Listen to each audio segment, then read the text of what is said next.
Tahukah kamu bahwa kotoran hewan bisa menjadi sumber kesuburan terbaik untuk tanah? Tapi, tidak semua kotoran cocok. Dan cara penggunaannya pun tidak boleh sembarangan.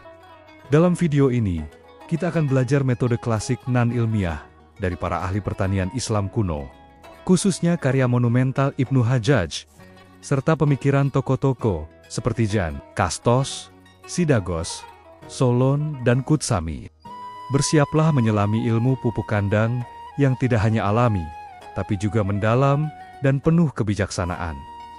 Pertama, prinsip dasar pupuk kandang. John, seorang pakar pertanian, menegaskan kotoran hewan bisa membuat tanah yang baik menjadi lebih baik. Namun, penggunaan pupuk tidak bisa asal banyak. Kuantitas bukan jaminan hasil. Pupuk harus diberikan bertahap, adil, dan sesuai waktu agar tanaman menyerap nutrisi secara optimal.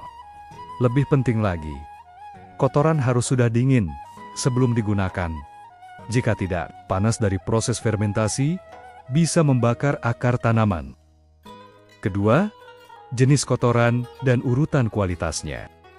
Menurut pengalaman John dan Kastos, berikut adalah peringkat terbaik kotoran hewan sebagai pupuk.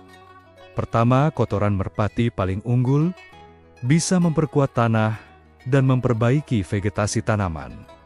Kedua, kotoran keledai memperkokoh struktur tanah, cocok untuk semua jenis tanaman. Ketiga, kotoran domba dan kambing, baik untuk kesuburan umum. Keempat, kotoran kuda dan sapi, digunakan dalam kondisi tertentu, namun perlu pengolahan. Namun, hati-hati dengan kotoran angsa dan bebek, karena kelembapan tinggi bisa menyebabkan penyakit pada tanaman. Bagian ketiga, teknik khusus dan aplikasi. Kastos menyarankan cara membasmi gulma secara alami. Cukup taburkan kotoran yang masih hangat di area yang akan ditanam. Untuk tanaman zaitun, kotoran kuda justru yang paling optimal.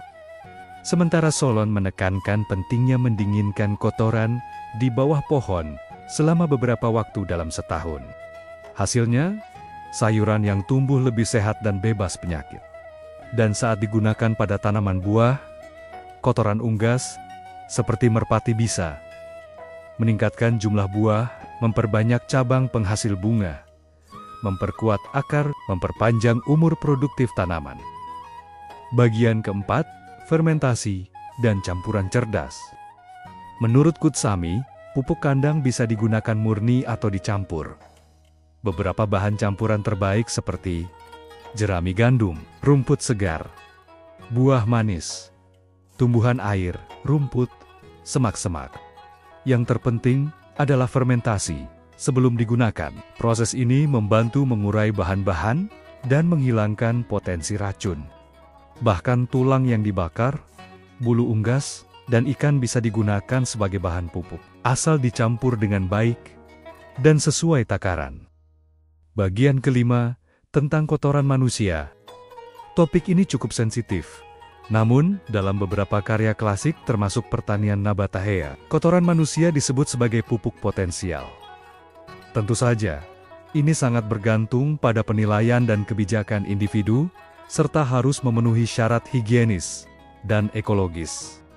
Beberapa tokoh seperti Sidagos, Sudgimos, dan Artikios membahas hal ini dengan hati-hati dan tanpa klaim mutlak.